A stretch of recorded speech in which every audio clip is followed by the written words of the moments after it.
今天来画的是 Fate 系列里面的 Saber 阿尔托利亚，这是一个偏写实风格的凶相。我准备用更接近微缩模型的涂装方式去处理，看看二次元角色真人化会带来什么不一样的感觉。因为模型本身的姿势会对面部产生遮挡，我特意安排了一个单边光源，先把预制阴影做出来。这次准备画偏白一点的肤色，所以先用11063来打底。这个颜色本身会微微偏红，正好可以给最终冷白皮效果留下调整空间。提亮我是用11061混合调成，这个阶段不用太在意过渡，先把暗部亮部定义清楚。右侧面部因为在阴影里，所以用了一个饱和度低一点的11102对阴影进行压暗。打底完成以后，接下来其实就是一个不断循环的过程了，提亮、照染过渡，再提亮，反复往上推，直到最亮的部分基本被11061覆盖。最后在鼻尖、面颊之类的地方小面积的加上一些11050，制造缎面效果，让皮肤看上去更光滑。皮肤部分就算是完成了，接下来处理眼睛。眼睛我用的是稍微偏蓝一点的11165，当然也可以用一些偏暖的颜色打底，核心是底色需要带一点明确的色彩倾向。在这个基础上再提亮2到3层，这是很关键的一步，让眼球的球体结构体现出来。如果是更偏写实的角色，虹膜通常会用低饱和度一点的颜色去处理，但 Saber 毕竟还是很典型的二次元角色，所以这里我还是找了一支比较鲜艳的 AV7 来打底。虽然大尺寸模型眼睛画起来轻松很多，不过还是得保证两边的瞳孔大小一致，形状尽量画圆。眼球细化这一段彻底被脑袋挡住了，就用示意图的方式来讲解一下吧。我在眼珠的上沿用11190加了一道偏深的线，模拟上眼睑落在眼睛上的阴影；下沿用11161加了一道亮线，模拟穿过晶状体的反光。在中间加入黑色同心圆作为瞳仁，最后顺着光源方向点上纯白高光，眼球那种发亮的感觉基本就做出来了。这样面部就算画好了。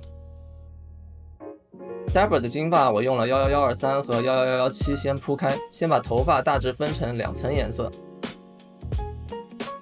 接着再混入11039进行提亮。这一步我是沿用自上一期视频的黄金 NMM 配色方案，涂出来的是一种饱和度比较高的金发，尽量去贴合二次元角色本身更鲜明的配色风格。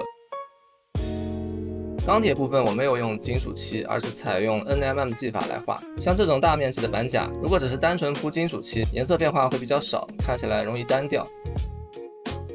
核心颜色用的是这4支，其中11190代表的是周围偏青的环境色，其余3支用来组合出阴天和乌云的反射效果。NMM 关键就在于对反射的处理，反射的影像越清晰，对比越强，金属看起来就越光滑。反之，如果影像模糊暗淡，材质就会显得粗糙陈旧，所以最终盔甲是崭新出炉还是战痕累累，完全由自己决定。我用这3个颜色的组合来涂装 Saber 的标志性蓝色制服，因为它们本身都属于偏冷的蓝色系，彼此之间过渡起来非常顺，哪怕只是先简单打一个底，肉眼也已经能很自然的把它们看成一个整体。接下来用喷笔进行一个快速的过渡，适当的笔触加一点材质效果即可。衣服上金色的饰带与头发类似，不过去掉了11117这一款偏沉的颜色，同时在暗部加入11270，亮部加入11048调整色调，让整体偏冷，与周遭蓝色衣服更协调。最后用11272给整体的暗部进行一层罩染，在加深立体感的同时，让模型的色调增加多样性。这个方法其实也是我从上一期延续下来的，还没看的朋友可以回头去补一下。这样就完成了，来看看最终效果吧。X ハリバー